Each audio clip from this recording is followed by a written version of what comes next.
Hello everyone. I will share real stories that I know and I'm sure you will like them. Steam curled around me, clinging to my skin as I stepped out of the shower. The air was thick with warmth, beads of water sliding down my arms and legs as I wrapped a towel around myself. It was soft, oversized, but even as I tucked the edges securely, I felt bare beneath it, the cool air of the bathroom creeping in around the edges. I exhaled slowly, pressing my palms against the counter, letting the heat linger in my muscles for a moment longer. The house was quiet, the distant hum of the water heater the only sound breaking the silence. My husband had left for the evening work dinner, he had said, so I had taken my time, enjoying the solitude. There was something peaceful about it, the way the warmth of the shower still clung to me, the way the dim bathroom light cast long, lazy shadows along the tiled floor. And then there was a knock. I froze, my grip tightening on the towel. It was firm but not hurried, controlled in a way that sent a ripple of something unexpected down my spine. My breath caught in my throat. Another knock, softer this time. "Hey, you in there?" The voice was familiar. Too familiar. Jake, my husband's best friend. I hesitated, glancing at the closed door as my heartbeat quickened. He wasn't supposed to be here. He hadn't mentioned stopping by, and my husband hadn't said anything about him coming over. And yet, here he was, standing just on the other side of the door. "Sorry, your front door was open," he continued, his voice carrying through the wood, smooth, but edged with something unreadable. "I knocked, but I guess you didn't hear." I swallowed hard, fingers flexing against the counter. The front door. Had I forgotten to lock it? My mind raced back to earlier, coming home, setting down my things, going straight for the shower. Had I been that distracted? I cleared my throat, adjusting the towel around me. Yeah. I didn't hear. I hesitated, heat rising to my face. In the shower. Silence. Just for a second. And then. Right. Sorry about that. Something about the way he said it sent another shiver through me. He didn't move, didn't step away from the door. Seconds stretched between us, thick and heavy. My fingers curled around the edge of the counter, my body still warm from the steam, but suddenly, I wasn't sure if the heat was entirely from the shower anymore. Did you need something?" I asked, my voice softer than I intended. He let out a quiet breath. "Yeah. Your husband told me to drop something off. He mentioned you'd be home."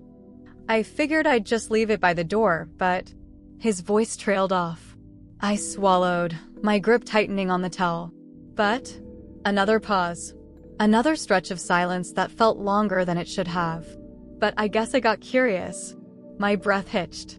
I knew I should have ended the conversation there, should have told him to leave whatever it was and go.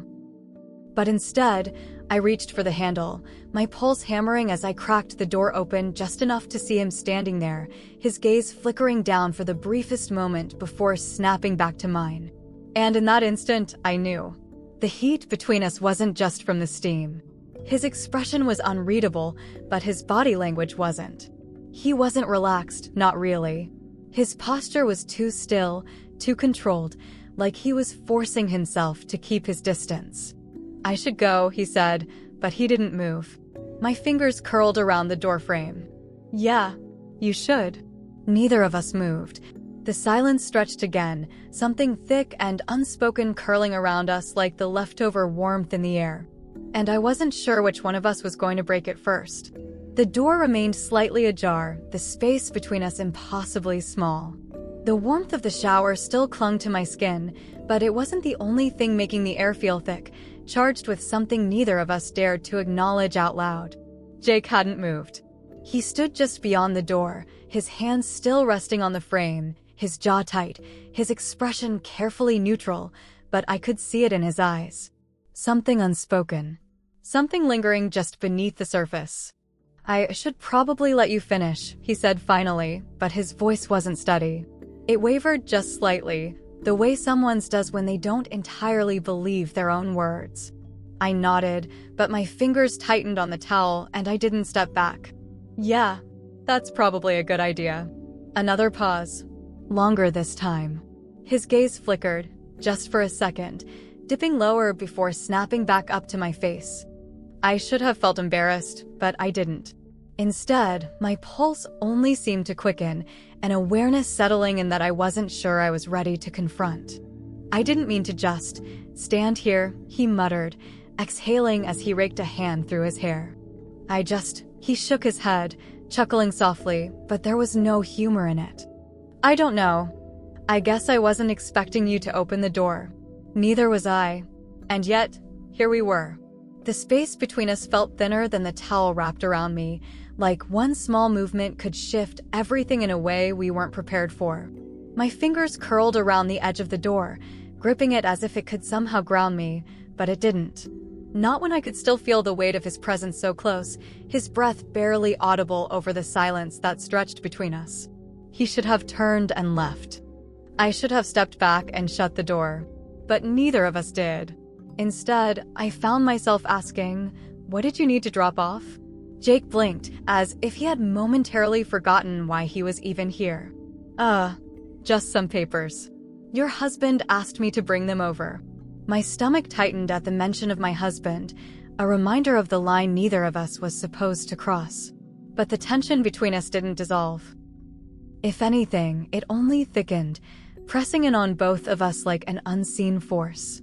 He cleared his throat, shifting slightly. "I left them by the door. Didn't think you'd be still in a towel?" I finished for him, arching a brow. A slow breath left him, almost like a laugh, but not quite. "Yeah." His eyes flickered again, and for the briefest moment, I wondered what would happen if I let go of the door entirely.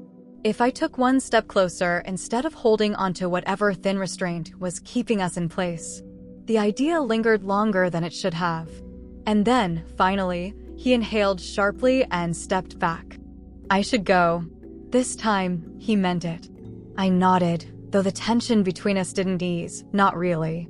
"Yeah." He hesitated for just a second longer before turning, walking toward the door. The space he left behind felt colder, emptier. My pulse still hadn't settled as I watched him disappear down the hallway, the sound of the front door opening and closing far too final for something that didn't actually happen.